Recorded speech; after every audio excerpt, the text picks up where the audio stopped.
Hey everybody, welcome back to Mike and the Feather, the football podcast. It is week 14 in the NFL. It's also December, and like the weather's changing, man, some of these games, a lot of spots are changing in the conferences. Let's get right into it.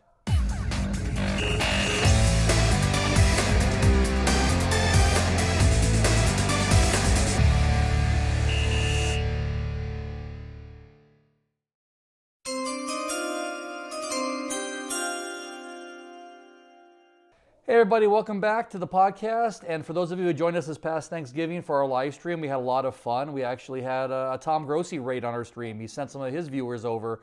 So Tom, if you actually watch, we appreciate that. We love your stuff too. Last week, week 13, kind of another crazy week. Weird things happening. We're going to get to it game by game as it applies to the upcoming week's games. But 7-9 overall. I think this is the first week 0-2 on Take It to the Bank picks. But it happens, and it happens in weird ways sometimes. Yeah, it's rough. I mean, never thought Philly was going to get smashed by the Bears like that. That was crazy, giving up 200-some yards rushing. And then Atlanta was covering as usual, and Atlanta did Atlanta-type stuff and decided to go to overtime and lose outright. So imagine that. A lot of weird shit. But this week we got 14 games, and 3 of these are going to be division or conference defining. So let's jump into it with Thursday Night Football, and suddenly the Cowboys can make some noise, and the Lions are making noise, and that's the rattling down the garbage can right now. The Cowboys are on the road at the Detroit Lions, and just by virtue of being home, they're -3. The Cowboys appear to be legit. All of a sudden, they shored up some defense, and they beat Philly, which people thought, okay, maybe that was a fluke, who knows. But then they go ahead on Thanksgiving, and they beat the Chiefs pretty solidly. So a lot of hype on Dallas right now with the defense improving a little bit, and that offense, obviously, with Pickens and CeeDee Lamb just coming up huge for this team, and this running game that they haven't had in years. It seems like the sky's the limit for right now. Dak Prescott's playing good football, but here's on the other side of the ball, you got the Detroit Lions that are trending the exact opposite way. Most likely, Amon-Ra St. Brown is not going to play this week. If he does, how effective will he be? I don't think very, but I'm gonna gauge like 90% lean towards he doesn't play. That being said, Jamison Williams had a monster game last week. He stepped into that role and had a big game, although falling short against the Green Bay Packers. Go Pack, go! The big story though for the Detroit Lions is Dan Campbell. Dan Campbell brought life into this team when he came aboard a few years ago, and he's been great. And he's a go after it, fourth down kind of guy, going for it, no fear. Yeah. But what he's learning is, welcome to the NFL, Dan Campbell. You need to shift gears once in a while, and you have to pick your spots. And take some points. Taking some points. I mean, if you would have took field goals against Philly, they most likely would have ended up differently there. If he would have done the same against Green Bay, potentially the same effect. I mean, the stat line that is important for Detroit and where they're at right now is Dan Campbell is 0 for 7 in his last 7 fourth down attempts. Oof. And that's a problem. That spells losses, and that's exactly where they're at. This game is so big. Now Philly, who is sputtering, has a tough game against the Chargers coming up this week. Dallas is yipping at the heels of Philly. Detroit's just trying to hold on to a potential wild card right now. And right now with the NFC East being such a tough division, or I'm sorry, the NFC West being such a tough division and looking like 2 wild cards most likely will come out of there, there's not a lot of meat on the bone left. And it's pretty much the NFC North and perhaps either Dallas or Philly, whoever doesn't end up on top, fighting for that last wild card spot. And that's going to be a tough sell. The big difference is Jahmyr Gibbs. Jahmyr Gibbs has been huge. But Dallas has figured out a little bit better run defense. And as of overall, Jared Goff looking a little bit too inconsistent. So in this case, this is going to be a very huge game, and it's going to be bigger for the Dallas Cowboys. Because take the Dallas Cowboys and the points, +3. I believe they're going to beat the Detroit Lions, or at least stay within the 3. Take the Cowboys, boom. All right, you know what Sunday is? What's Sunday? It's week 14 in the NFL. It's also my birthday. So, yeah, birthday So boy. if I want to give you a nice birthday present, we're trying to double our subscriber count since we started this season. Let's work on 1,800. We'd like to get to 3,600 by the end of the season. So if you want to wish me a happy birthday, Give me a subscription down below, and if you don't like me, give me a thumbs up. That way I'll know you don't like me. Does that make sense? Okay. Sunday morning, I'm hitting the big 5-0, so maybe we can hit the big 36-0-0 by the end of the season. Perfect. Sunday, let's wake up with two teams that have to wake up and probably won't be. The Washington Commanders are on the road at the Vikings. The Vikings had 0 points this past week. That's not good. That was not an auspicious start for the undrafted rookie quarterback. Is J.J. McCarthy coming back this week? Do we know? So I just before we came over to do the podcast today, they said J.J. McCarthy is super close to being super. Is that the official? He's super close. He's super close. He's super close to clearing concussion protocol. All right. Well, at this point, right now, I'm assuming we're baking in he's not going to play. I don't know, but it's Minnesota Vikings -1.5 at home.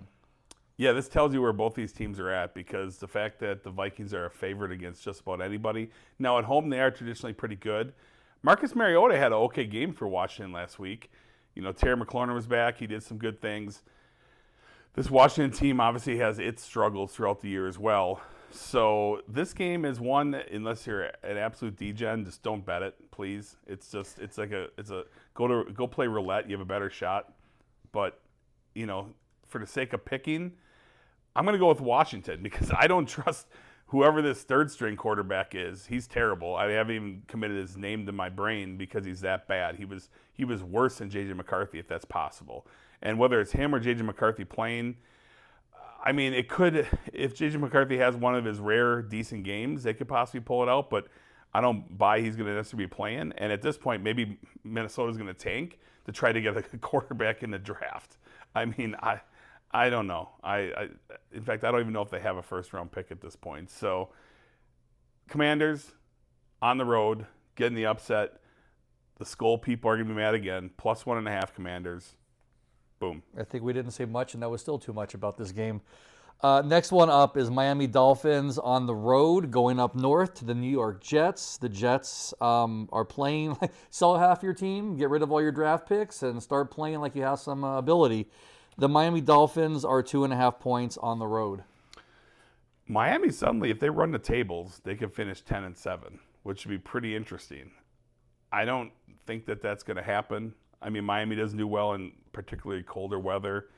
I'm not sure exactly what the forecast will hold for in New York, so it's not ideal weather conditions for a Miami football team, but the Jets are terrible, and they managed to muscle out a win this last week, but that doesn't say much based on their competition. This is another gross game, but I kind of believe in Miami in this spot. I think that they're playing well enough. For some reason, this team continues to play for Mike McDaniels, and I think they get the win. Take the Dolphins -2.5. All right, zipping right along.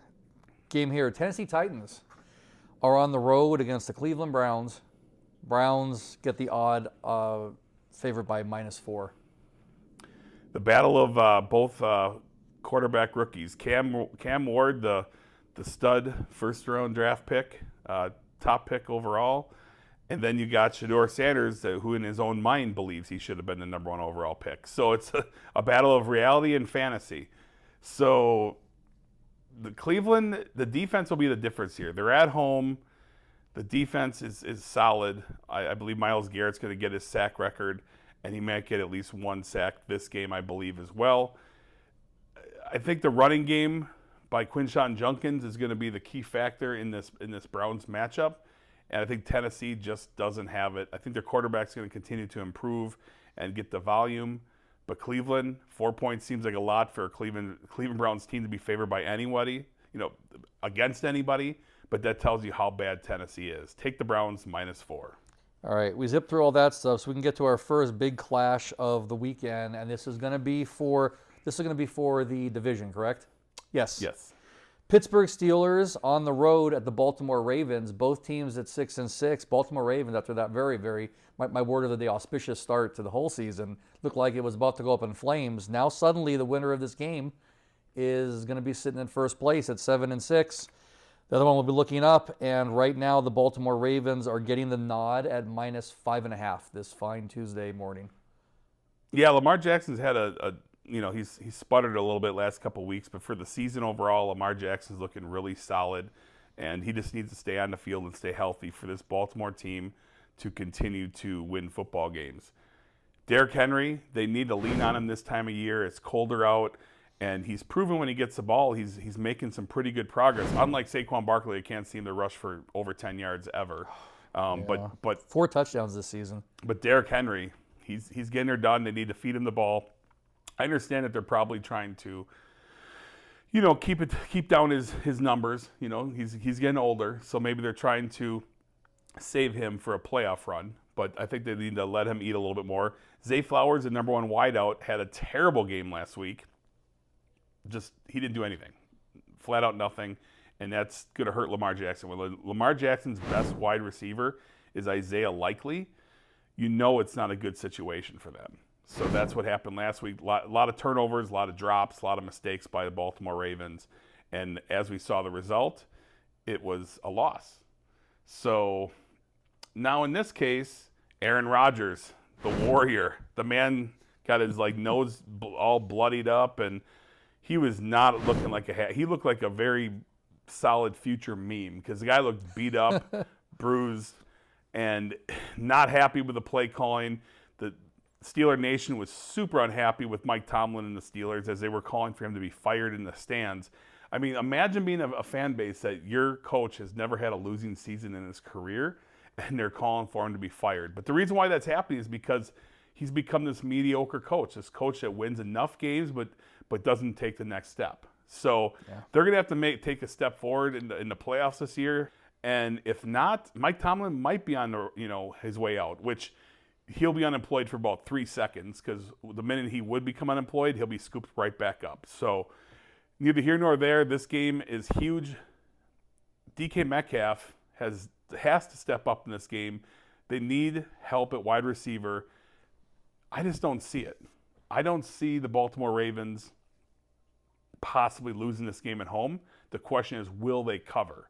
And the answer is yes. The Baltimore Ravens, -5.5. Take it to the bank all day long. Lamar Jackson's going to step up big time in this game.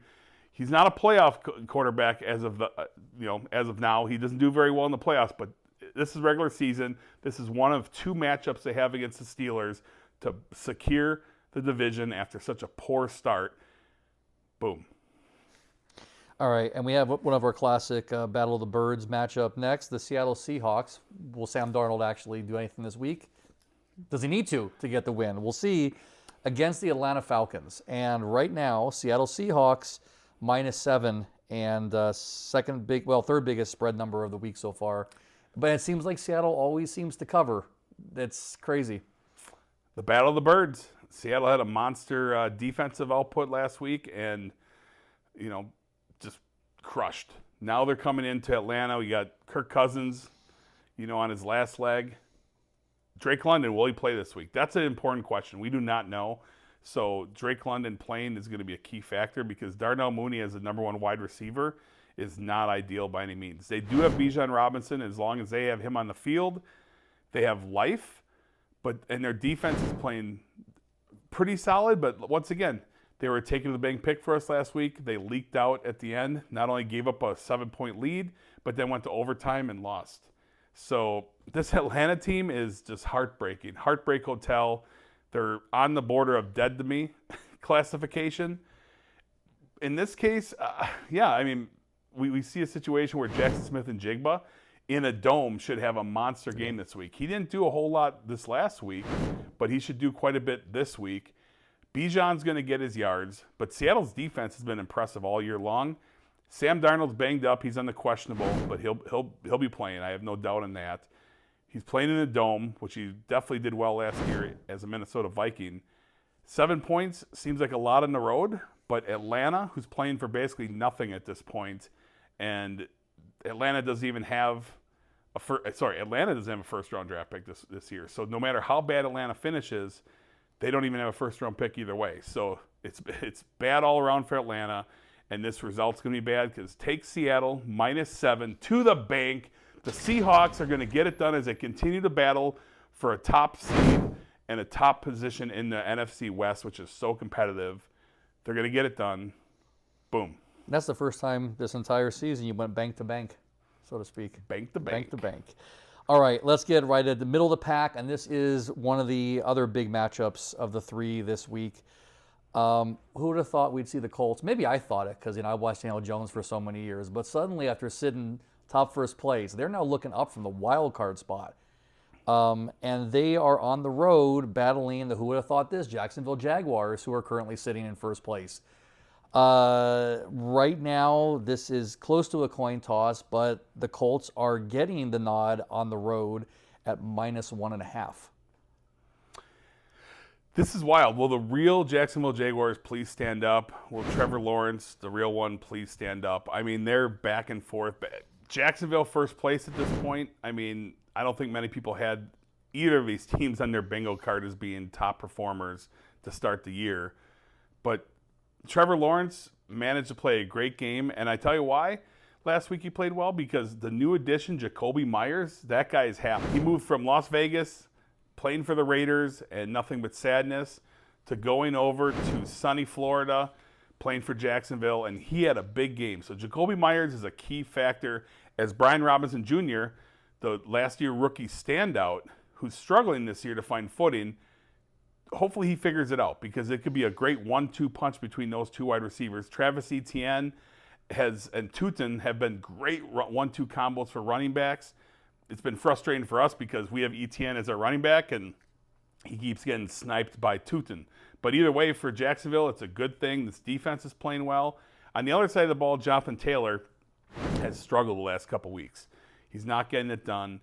Daniel Jones is playing with some sort of fractured fibia or tibia, whichever one it is. I believe it was, yeah. The one that's like less important, basically. And he made some mistakes last week. This Indy team at home sputtered. And suddenly now it's like, okay, is this a fraud alert situation? I don't buy that so much. I still think they're a solid team with Daniel Jones playing great football. He has a good offense. He's got Tyler Warren at tight end, who's an absolute standout beast. But guess what? Division tilt. I'll take the home underdogs +1.5. Take the Jacksonville Jaguars to continue their winning ways and Indy to sputter in this division tilt. Boom. Last two morning games. New Orleans Saints are on the road at the Tampa Bay Buccaneers. Buccaneers -8.5. I don't have anything clever to say for this one. That's because the Saints are garbage. Pure garbage. This franchise is a long fall from where they were with Drew Brees, and they're not coming back anywhere soon in the next couple years.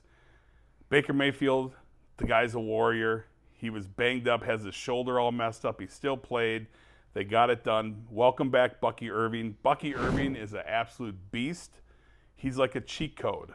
And this guy came back, played very well on limited snaps, and made every snap count for the most part. He's a key factor. Emeka Egbuka doing what he's been doing all year long, much needed with no Mike Evans. The big change here, though, is Chris Godwin. Welcome back, Chris Godwin, to the NFL. The man has not played very many games this year due to last year's injury, waiting to get healthy for this year. Then he missed a few games after he got hurt again. He came back. He was a key important part for Baker Mayfield, and he's going to continue to be that going forward. We're going to take the Tampa Bay Buccaneers -8.5. That's a lot of points, but the Saints are garbage. Tampa Bay will rout this one. Take it to the bank. Boom, all day long. Yeah. Yes, again, Tampa Bay all day long. Double-digit victory. Boom. And the last morning game is interesting. It's the Bengals. We got Joe Burrow played on Thanksgiving, decided he wanted to come back and win. So now they have 4 wins under their belt. The Buffalo Bills are, to come off a win here too. They've been struggling a bit. They're -5.5 points at home. And in this week, the Patriots are on their bye. So after 10 wins in a row for the Patriots, they're going to stay home on the Death Star and take a break. And this is huge for the Bills to have to win. And in a way, I guess there's an outside shot for the Bengals to sneak in. And both teams have something riding here. But in Buffalo. In Buffalo is the key part, right? Buffalo's been pretty solid at home. Joe Burrow, if he could have came back a few weeks earlier, or maybe if the defense just could have held par against the Jets and I think whatever the other team was that Joe Burrow put up 40 points. Joe Flacco put up 40 points against 2 different games that they lost. If they had those 2 wins, right now they're playing for the division. At this point, it's going to take a lot. And they don't probably have T. Higgins this week. If they get him back, That would be huge. But they're coming into Buffalo. Buffalo is in a weird spot. They're looking up, and it's going to be a very tall task for them to win the division. It's going to take a collapse by New England. Therefore, wins are more and more important when it comes into tiebreakers, because they already are losing a tiebreaker to the Houston Texans, and they have the tiebreaker against the Chiefs if the Chiefs ever come into the fold. But this is a case where they definitely don't want to lose to the Bengals, because things will get kind of weird. If the Bengals go on a run themselves and they have another tiebreaker situation they're behind. But you know what? We're not going to waste much time in this. Josh Allen, he's had a rough couple games, but he's doing enough. He did enough this last week to get the win. I believe that Dalton Kincaid hopefully will be back for him. James Cook ran like a beast, and ultimately Cincinnati's problem has been defense. And even though their defense looked pretty solid against Baltimore, I think there was more of an indictment on Baltimore's failure to convert. Whereas this case, at home, Josh Allen, James Cook, one or the other is going to run wild. They're going to put up a lot of points. Will the Bengals be able to stay, keep pace with them? Hard to say. I think not. We're going to take the Buffalo Bills to get it done and cover the spread. Boom. All right, that takes us to the afternoon games, of which we have 3. And the first one, we don't got to say much about the Raiders, but the Broncos are on the road at the Raiders, -7.5. And the Bronco team, I think, still continues to confuse and perplex fans and sports analysts. Yeah, the only good thing about the Raiders is Brock Bowers, and Ashton Jeanty looks pretty solid. Geno Smith needs to go. Pete Carroll, the guy is the youngest 75-year-old ever. But I don't know if he's the answer to try to rebuild this team, considering how long is he going to coach. But there's a lot of issues in Vegas land. We took them last week, covered a 9.5. They failed at plus 9.5 miserably. This week against a Denver team that Bo Nix is doing enough to get it done. He's going to keep improving. But the running game and R.J. Harvey is a key point. This guy, the rookie sensation second rounder, is an absolute machine, and he's filling in for J.K. Dobbins. And he's getting it done. This defense with Patrick Surtain back, looking great, and I think that's going to be the difference. They're playing in Las Vegas, and when you're in a division battle and you're 7.5-point favorites on the road, that's a lot. But that tells you once again how bad the Raiders are. Short of Vegas stepping in to change this outcome, take the Denver Broncos -7.5. I hate the hook, but guess what? They're going to get it done. I'm not taking the Raiders. I don't care if it was 10 points. Broncos, -7.5. Boom. And by Las Vegas stepping in, you mean Las Vegas, the city, not Las Vegas, the team. They'll come in and make sure that the spread, depending on where the money is, gets covered or not. Yep. The sports books will be exactly. on the march. Yep, I said it. All right, let's go to our afternoon game and our matchup of the week. And I feel like maybe we seem biased towards the Packers being the matchups, but this is huge, because it's going to define something about the Bears and the Packers both. It is the Bears on the road in Green Bay. Green Bay is -6.5. As Mr. Joker said in the Batman, here we go. It's on. I'm getting text messages. I'm texting back and forth with Bears fans that I know, and it's going to be a fun week. And I'm either going to want to throw my phone off of a cliff by the end of this game and crawl into a cave, or I'm going to be just annoying the shit out of everybody. So it's going to be one or the other. There's no medium. Caleb Williams is playing great football, but the key last week was the running game. This 1-2 punch with Mangini and DeAndre Swift put up 234 yards, most yards ever given up by Philadelphia in Philadelphia ever.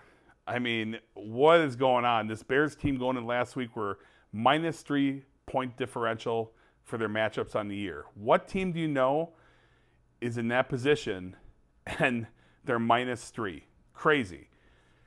What team do you know that's a 6.5 point underdog when they're the number 1 seed in the NFC?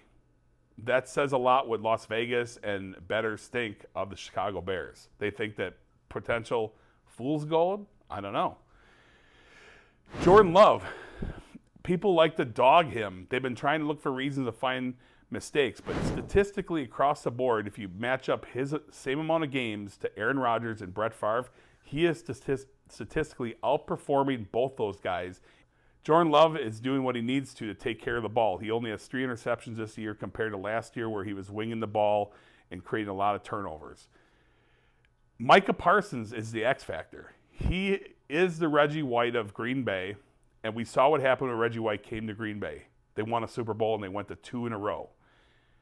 He's a beast. He took care of business. He took over that game in Detroit. And this game in Lambeau Field, Green Bay has been Chicago's daddy for the better part of 30 years. They've won 11 out of the last 12. And let's just be clear, the one loss that they had last year was in a meaningless last game of the year where Jordan Love didn't even play the full game, and it was pointless. So Bears fans, settle down. I know you came for me in the comments last week when the Philadelphia Eagles lost, and I took a lot of heat. I was wrong. I don't know what's going on with the Eagles. But guess what? That's not the problem this week. Green Bay at home is going to continue to be Chicago's daddy. Take the Green Bay Packers to the bank all day long. Bank on it. There's not going to be any messages in my comments at the end of this game because it's going to stand pat. Green Bay is going to cover. So all you keyboard warriors, forget about it. It's going to be silence. Boom. And I'm just laughing. And then let's wrap up the afternoon. And then here we go. The Rams are on the road against the Cardinals. You would think this should be a win for the Rams. You think it should be a bounce-back game. Vegas thinks possibly the Rams are favored by at least 8 points. But the Rams also kind of have maybe a small question mark developing over their head. Yeah, I mean, the Rams, 8-point favorites after coming off a shocking loss to the Carolina Panthers. But you know what? I've been saying this to a few of my friends this year. Carolina might be better than we think they are. It's just, I mean, week after week when they win these games, and everyone's like, everyone wants a dog in Carolina, but Green Bay's loss to Carolina doesn't look so bad right now. And a lot of other teams' losses to Carolina because Carolina and this Bryce Young team looks pretty solid. The Rams, though, you got Devontae Adams, who's just eating like crazy. It's like his back in his heydays in Green Bay. Puka Nacua is just saying, hey, man, throw me a touchdown once in a while, not just Devontae Adams. Let me have some fun because it's been the Devontae Adams show for a while now. Matt Stafford, still, fountain of youth. This guy just keeps on trucking. They had their struggles this last week, but that's going to be different. On the other side of the ball, you got this Arizona Cardinal team where Jacoby Brissett looks pretty solid. I mean, we know Kyler Murray's not going to be a Cardinal next year, and Jacoby Brissett may not be the starter either. It's hard to say. He's trying to win his way to a starting role possibly going forward. Marvin Harrison Jr. is back after his appendix surgery, so that's good for them. Their running game, they're getting a little bit more solid at the running game. Trey McBride's a pretty outstanding tight end, obviously, top 2 in the league. But guess what? Division battle in Arizona. 8 points seems like a ton on the road. It just does. But the Rams, yes, Mike, bounce back game. Take the Rams -8 to get it done and cover and continue holding the first place position within their division. Boom. All right. Before we get to this next one, I mean, not sponsored by Kirkland, but if they want to. Just in case we're here for a while, I want to make sure I have enough hydration in me. Sunday Night Football, 5:20 p.m. The Texans at the Chiefs. Chiefs, for all intents and purposes, have to win out. They, realistically, I mean, that will ensure that they maybe have something going on. They can't maybe afford to lose one. It all depends on who it is too. Right. Chiefs at home, -3.5 for Sunday Night Football. 6-6 Chiefs. Number 10 seed as it stands right now. And they yet have not fallen into the playoff bracket situation all year long, except for one little moment when Jacksonville happened to have their bye. So by default, they were in the 7th spot one time for a 3-second period. Everyone's waiting for the shoe to drop. Not everyone, but all the Chiefs fans, all the pundits that are like, oh, we're waiting for Patrick Mahomes to come down all holy and, part the Red Sea and make – it's crazy, okay? This team is not good. Yes, they have – on paper they look solid. You got Patrick Mahomes. You got a washed-up Travis Kelce. Rashee Rice has a great future and he's a talented wide receiver. Xavier Worthy down the road is going to be solid. He's doing all right. They do not have a running game. Their running game is terrible. Now they just lost a key offensive lineman for the year, which is only going to make that running game worse and make Patrick Mahomes have to scramble more and more. He's not exactly passing the ball very well, or at least he's not consistently doing great things. He's not throwing the touchdowns he used to throw. This Chiefs team is in trouble. And this game is huge because now it comes down to tiebreaker situations. We know the Texans are ahead of them right now. And this game for fighting for a wild card spot, which is pretty much the best option for the Chiefs by far. They're drawing dead on any kind of anything else. This is one of those wins that they have to have. They cannot, if they're going to take an L in the next 5 games, it cannot be against this team. Houston, on the other side, CJ Stroud's back. He looked okay. Nico Collins played a great game. This team was able to run and play pretty solidly last week. I think the Texans, the key part of them is the defense. The Houston Texans defense is outstanding. And they continue to shock the world week after week after week. And that's another team that they came from nowhere, and they just keep stacking wins. And when they lose, it's tight losses. But now they're coming into Kansas City, the friendly confines of KC. That damn 3.5-point hook, the hook that burnt us when they won by 3. When I called that said that they would win that game, they needed to, but they fell short by the hook. I picked them to lose outright against Dallas, and they did. So where am I going to go this game? Am I going to go with the Texans plus 3.5, or I'm going to go with the Chiefs minus 3.5?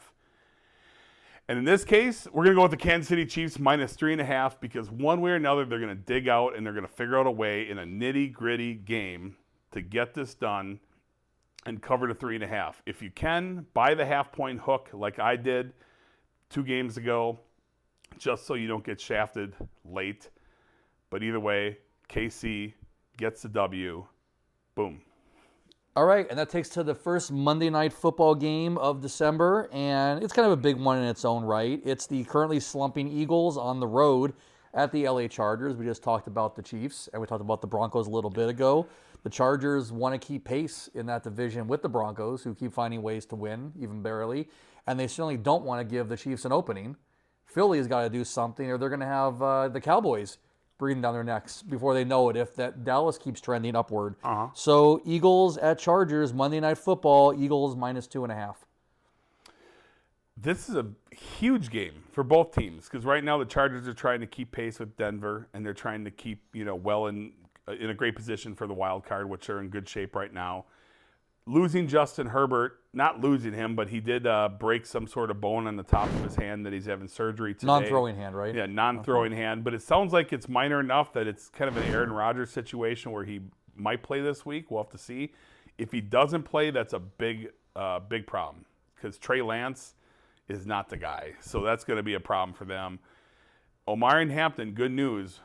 Standout rookie running back Omarion Hampton looks to be trending towards playing this week, and that's very important. Now, Kamani Vidal had his best game of the year last week. Looks great, so to have a nice 1-2 punch would be awesome. Ladd McConkey and the crew at wide receiver, they looked really good. The defense is coming into their own. This is a great Jim Harbaugh ran team. On the other side of the ball, 2 words, Saquon Barkley. Is this guy going to break 100 yards rushing ever this year? I mean, it's unbelievable that not only does he not get any amount of, he's lacking touchdowns, he's lacking yards, he can't seem to break a 10-yard run hardly, and he can't seem to break much over 60 yards a game. That's been the difference. Now, A.J. Brown, he came aboard. A.J. Brown had a monster game last week. He had a really good game, but not good enough to beat the Chicago Bears because too many mistakes and just terrible defense by Philly, which is weird. It's weird to say the Bears actually played decent defense and Philly played almost no defense when they've cut their teeth on their defense this year as being a really good defense.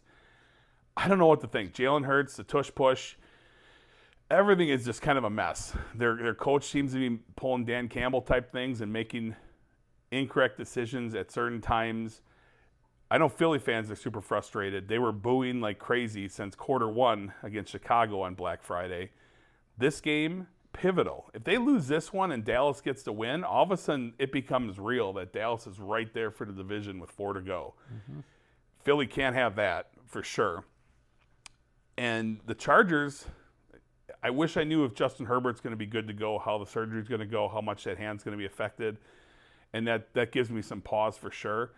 So because of that, and not knowing if Marion Hampton's going to come back for sure, and with Philly's back truly up against the wall at this point, we're going to take the Philadelphia Eagles to soar their way to victory as they get it done against the Chargers -2.5.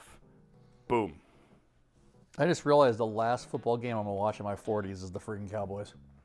Everything else is on Sunday. And, that's...